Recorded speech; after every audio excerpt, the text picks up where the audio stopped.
Hi there, this is Zhai Wei from UT Austin. In this talk, I'm going to talk about OneVision, centralized to distributed controller synthesis with delay compensation. This is a joint work with Tongray Li, Throat Chaudhary, Isho Dilik, and Joydeep Biswas. The objective of this work is to compensate delays in distributed multi-agent systems using a general automatic framework. And we focus on the setting where we have multiple robots performing some cooperative tasks under unknown environmental conditions, and they need to exchange information, but with potentially high delays. Such a setting can appear in many applications, such as high-speed vehicles, underwater robots, or even in space exploration. As an example to illustrate the importance of delay compensation, here I'm showing a leader-follower formation driving task from our paper, in which the leader car will come to a full stop when getting too close to the obstacle on the left. We compare our approach in the bottom right with 3 other baseline approaches. As you can see, only our approach maintained the initial formation throughout the entire duration. Before this work, to compensate delays, roboticists either resort to simple heuristics such as the baseline approaches that I just showed you, or if they are still unsatisfied with the performance, manually design task-specific delay compensation techniques. As a result, there lacks a general approach easily applicable to a wide range of applications, which motivated this work. We let the user provide a centralized controller as the specification of the desired behavior, as if there is no delay and that local information from all robots are instantly accessible to the controller. To perform forward prediction, we also require the user to provide a nominal dynamics model for each robot. And in this work, we assume these dynamics are decoupled between robots. Finally, we also require an observation model for each robot, which predicts the next observation from the current one based only on the current available information. One crucial property we require here is that this observation model should be state independent. For example, instead of defining the observation as distance to the wall, we should define the observation as the absolute location of the wall, which does not depend on where the robot performs the measurement. We will see later why this requirement is useful. Due to communication delay, it is not possible to implement the centralized controller directly.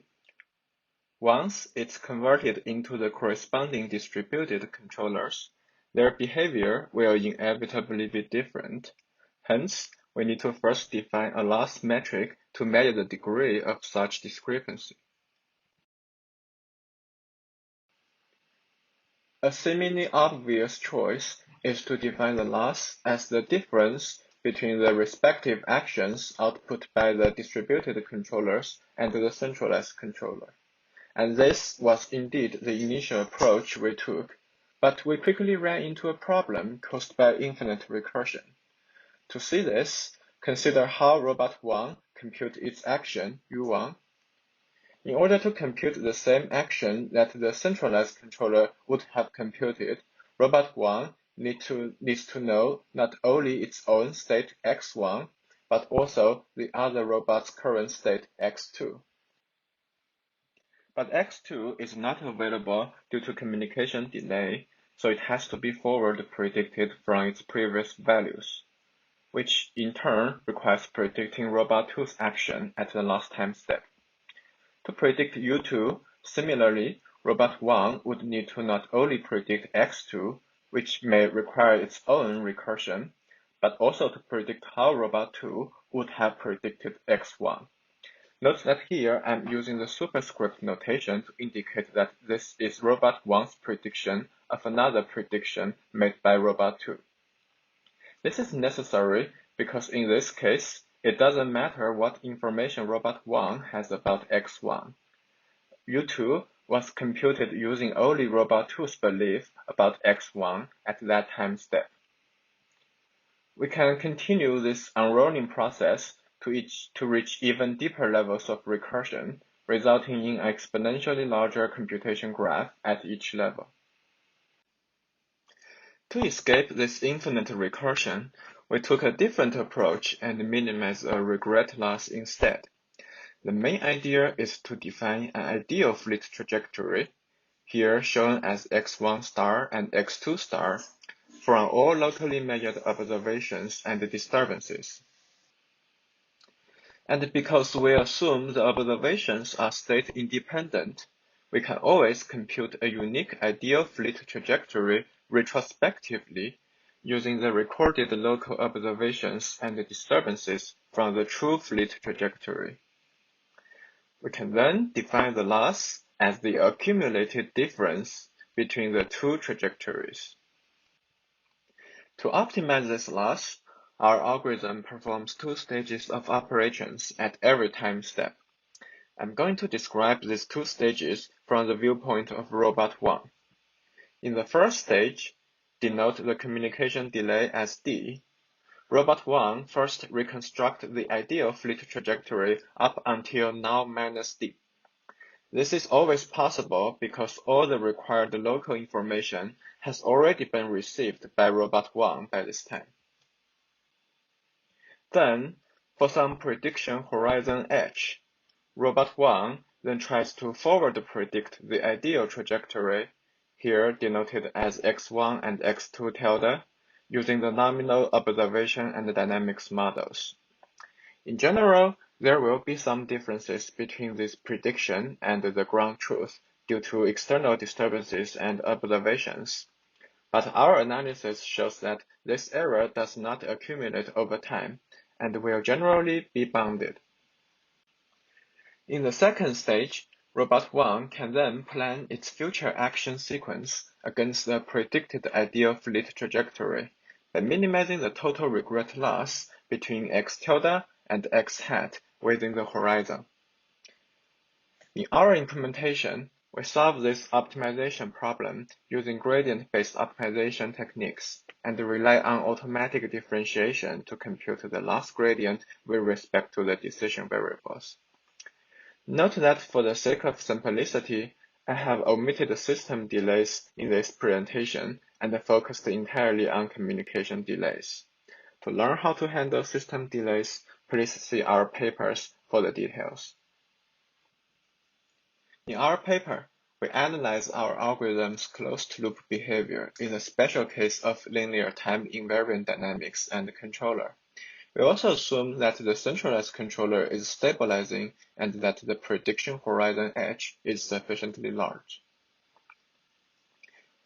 Our main result is the following theorem, where we show that the initial distance between the actual and the ideal fleet trajectory decays over time exponentially, and that the asymptotic error is bounded by the maximal external disturbances and sensor noise, with coefficients that are independent of the amount of the delays.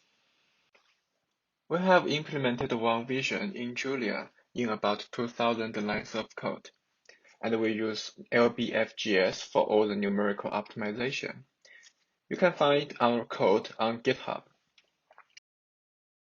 We performed our simulation experiments using 4 simulated scenarios, covering both linear and nonlinear cases.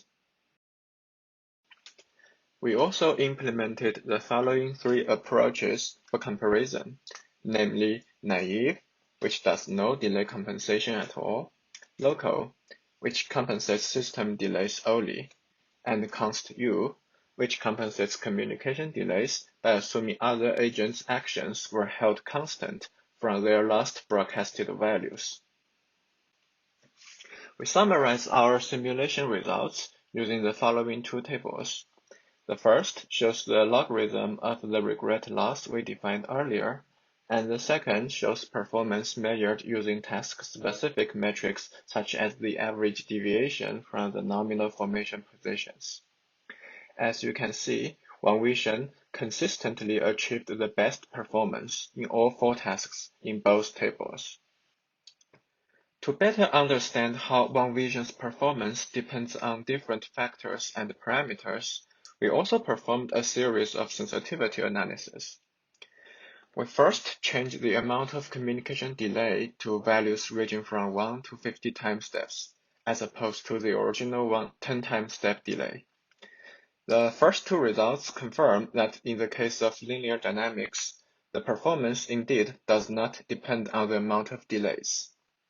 And the latter two results show that although the loss does increase in the nonlinear cases, OneVision still outperforms other approaches by a large margin. We also studied the effect of model errors by artificially introducing inaccuracies to the parameters in the dynamics model. Since our approach relies on this model to perform forward prediction and planning, as expected, we do see a big performance drop when the error is approaching 100%. But its performance is pretty stable otherwise. As for external disturbances and sensor noise, we see that the errors also follow an upward trend. The growth appears to be consistent with our theoretical analysis in most cases, except in the two-dimensional formation switching task, where the system became unstable when disturbance is too large. In addition to the simulation results, we also tested our algorithm on real-world versions of the simulation tasks, using a fleet of scale 1 to 10 autonomous cars. All sensing and computation is performed on board, and the cars communicate with each other via Wi-Fi. We use message queues and per message throttling to ensure all messages have a constant delay of 300 milliseconds. In this first experiment, the leader car was teleoperated by one of the authors, and the other two cars were trying to follow the leader in a triangular formation. In the second experiment, upon the command from the leader, the followers had to switch formation while performing obstacle avoidance. We observed robust performance and were able to successfully finish all the tasks. And this concludes my talk. Thank you for listening.